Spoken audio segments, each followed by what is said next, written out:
Hey guys, this is Mitchell from GameFront here with another look at Borderlands The Presequel, and I am once again joined by... James Heaney. Go ahead. You pointed at me. Sorry, pointed at you. Sorry. I'm Stephen Mander-Jones.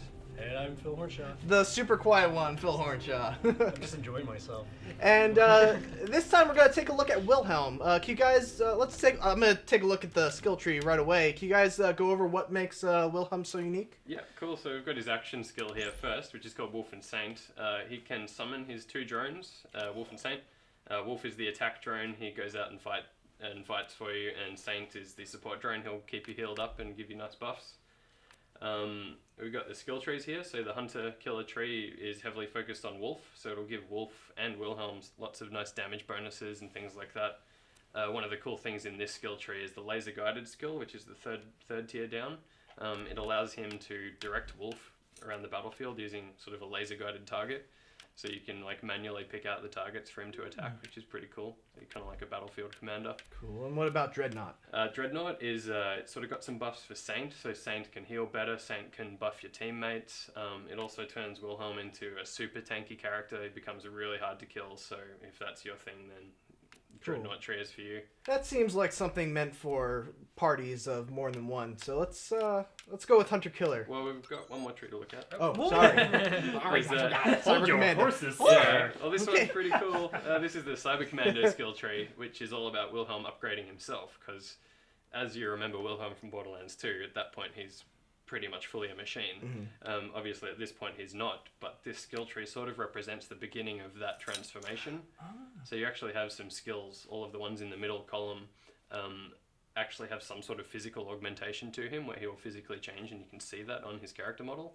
So he'll actually begin replacing parts of his body with machinery that unlocks some sort of special ability. I was wrong. I want to go with this one. Is there enough skills to get to the bottom Yes, now? Yes, there is. Awesome. He's also got a thing where you won't know it because we're going to go down this tree, but when you start out, he just sounds like a guy. But the further you get into this skill tree, the more his voice changes into like a robotic kind of monstrous kind of thing. Like you can already see his his left hand just got replaced with a robot hand. Did you guys find a lot of joy in the fact that you already had a destination for the story to go, and you were trying to find what strings took you there? Yeah, I mean, it was a cool thing character design wise to like start with a dude that has two Hyperion Surveyor bots, and he's just your enemy in Borderlands 2, and he really didn't have that much personality, to be completely honest. We didn't think of much personality for him. You still have 8 skill points left, and then sort of reverse engineer that into like, okay, well, so what are his skills? What kind of person would lead to that? It was a really easy character to design in that regard, because it's like, hey, we've got all of this inspiration for cool stuff we can make him do, and there was like no shortage of ideas for what we could give him. Yeah, I feel like you can take it one of two ways. Like, you can be intimidated by the fact that there is a story you have to make it to and get worried about making sure it's perfect, or have the fun of figuring out how to make it. And you guys are so bizarre with the Borderlands stuff. I think that makes it a little easier because you can always suspend your disbelief. I don't want to say like not making things make sense, but yeah, I mean, you have such a wild imagination. Yeah, there are enough things in the game that are kind of like, because gameplay, that you can sort of do some quirky stuff with Wilhelm, or variation. Seen and will see. But yeah, this is another new laser weapon. You want to talk about this, Steve? Yeah, sure. So this is another laser weapon, and this one has a TDO barrel, which gives it sort of the split beam that you can see when you fire it. So it's kind of like a laser shotgun, which is obviously really good, especially if you're up close to your enemies. Cool. One thing I was wondering, with Borderlands, the characters that you play as generally didn't have very much. Well, what is going on? Sorry, hold on a sec. Sorry, What did you do? So that's Jack before he gets his mask in Borderlands 2. He's going to be your bro for this entire game. There are. Okay, this chick's a nutbag. You gotta hurry. We gotta get to Helios and take back control of the Eye. But we can't do that until you find out where in Crisis Scar that signal originates and shut her down. Objectives.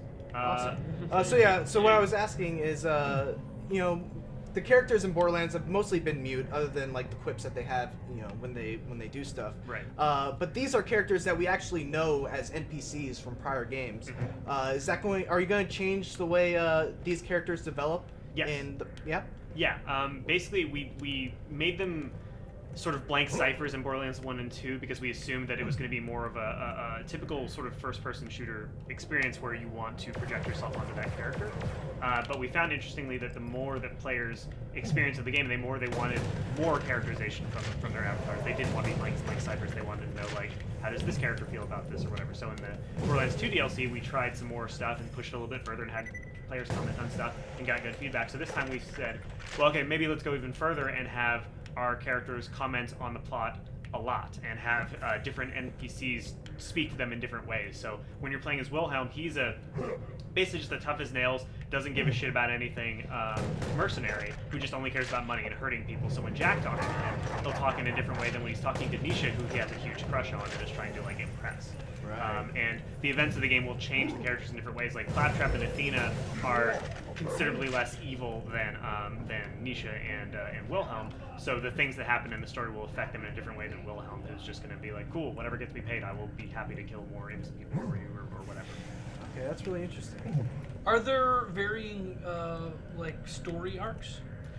In dialogue, yeah, there's not like branching plots depending on which character you're playing as or anything like that, but there are pitch point moments in the story where, depending on which character you are, you'll hear different dialogue from yourself or from the NPCs or both. So these are Kragons. That one you just killed, because he's a big Kragon, he's split into two smaller Kragons. Just a cool little asteroids type thing. I love the particle effects. And when you can, you blow these guys up. Yeah. If you go up to one of them and press the right stick in, you can try out your Power Fist special ability. It's even better against like human enemies because Yeah. it'll knock them back and stun them basically. Like I was saying before, where this game is a lot more fast-paced, a lot more defense through offense. Hold on, I'm Mario Brothers. I'm hitting on this guy right now. Ow! Okay, it's not a good idea. There you go. Cool. Should I start up this Yeah, go that way. thing over here? I just didn't want to start up a quest while you were talking. Oh, you don't have to do the quest there. Oh, The cooler thing will probably be to go into that. If you stick to the plot quest you've got, you can see your icon on the HUD. Yeah, the You wanna diamond. just If you head follow the towards that. diamond and head there, then you'll have Yeah, some so you're fun going to just combat. exit out of here and head to the right. One day I'm taking on the gander. Head to the right. Yeah, just back up that path and then you've got this jump you've got to make across the lava. I can make that jump. You believe in yourself. Pressure's on now.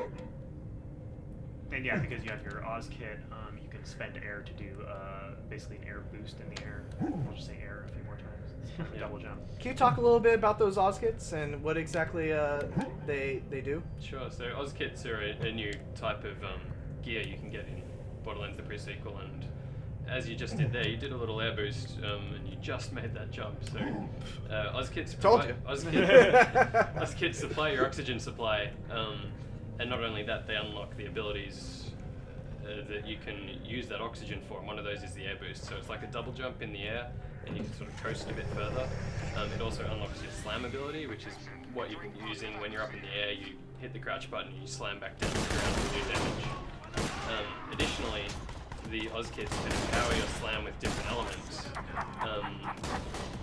I think the one you've got right now is empowered with shock. So the Oz kit says, hey, your slam is now shocked, so you can use it to do that type of damage against enemies. So it's really handy if you want to, like, if your guns are all of one type of damage and you really need that other one, you can use the Oz kit for that. So you've got full coverage of all the elements. There are also cool modifications to, there are certain Oz kits that will like, oh, you'll do more damage when you're in the air, so you basically play that character as a bunny hopper when you have that Oz kit equipped. It's Yeah, so there's like a whole bunch of different Oz kits that have cool things like that. Like some of the other effects might change when you're in or outside an atmosphere, or extra damage to airborne targets. So there's a whole lot of extra layers of choice there. Cool. Is there a way you could punch one of those enemies with that cybernetic hand before it's... Because I know that we're going to have to wrap it soon, and I can't not see it. This guy, Restive Scab, gonna get it. There's a guy... Oh, yeah. Get him in the glass helmet. okay, so Oh. you just so you popped his helmet, so he is taking slow, or he did before he died. And He was taking asphyxiation damage, which actually prevents him from attacking you. So Oh. you can do a lot of things to sort of keep your enemies from actually doing any damage to you without ever taking cover or stopping to take cover. You can just run in and do a bunch of shit to them, and you'll be safe. And you had your vengeance cannon for a second there as well, which was you saw your shoulder cannon popping up the top right of the screen, which comes in when your shield goes down. It's a great moment to do a whole lot of extra damage. Cool. I hate to rush you, Mitch, but I think this might be the last battle that you have time for. All right, let me just. Well, there's the vengeance No. cannon. So if you just hold down the attack button, you can pretty much. Vengeance cannon! Alright, you know what? Okay. I just love doing that too much. That is my favorite thing ever. And low gravity. Alright, I think that's still going! Alright, well that's I think we're gonna have to make a perfect lot place. of videos of how far we can fling bad guys in Yes. I think that's a perfect place to stop this video. So thanks for watching, everyone. We've got more Borderlands the Presequel coming. So thanks for watching. Don't forget to like, Comment. and subscribe. Bye-bye.